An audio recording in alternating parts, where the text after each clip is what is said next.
What is a Balikbayan box? A Balikbayan box is basically a box of gifts that Filipinos send home from abroad, but it's also what foreigners basically send all their stuff to the Philippines in.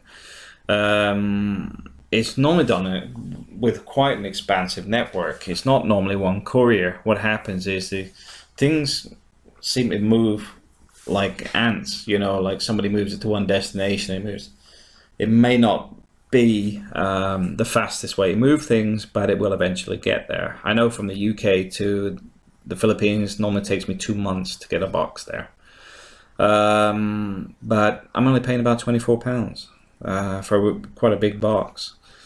The thing is, it just sits there. If you imagine you have a ship that's going from, say, Manila to Cebu. If you pay a premium, you'll get it on that day. But if you want to go for the lowest fare, what you do is you just leave it at the dockside until they have vacancies on the ship where basically they've got space and nobody's actually wanting anything moved. As such, it goes on the ship then. So that's why it takes time.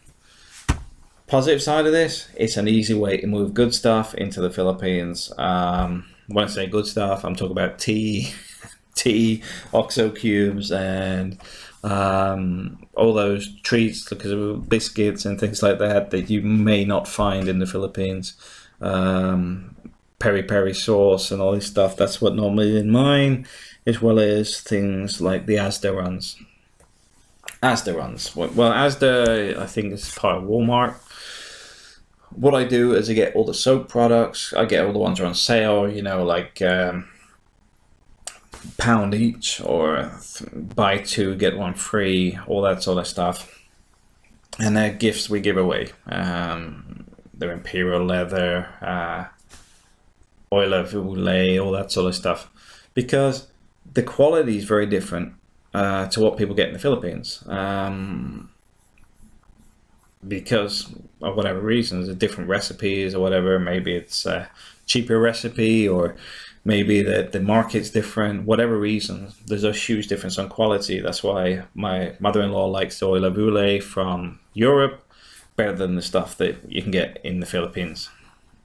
Also, I'd question the regulations in the Philippines on how much of the stuff is actually originals, because obviously there's less stringent coding practices.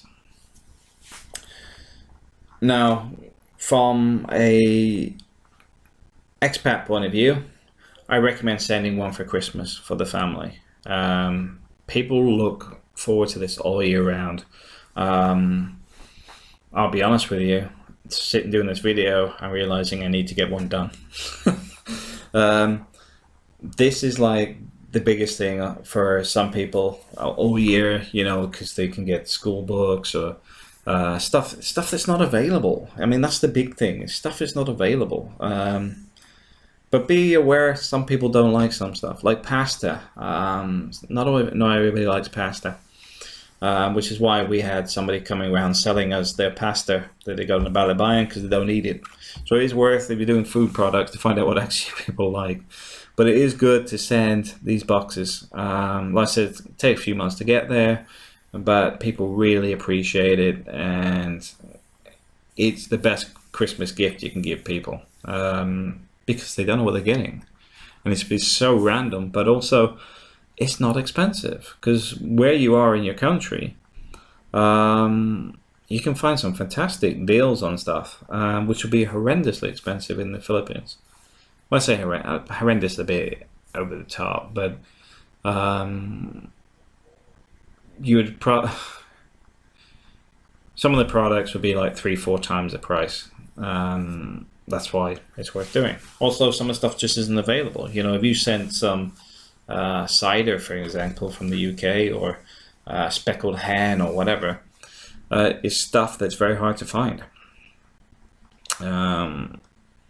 So it's well worth doing, and people, like I said, people love it. But that's what Balikbayan box is, and you'll find some of them on my video, on my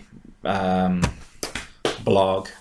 Tropical Pen Pals is now being basically wiped out. It's gone all Cebu expat.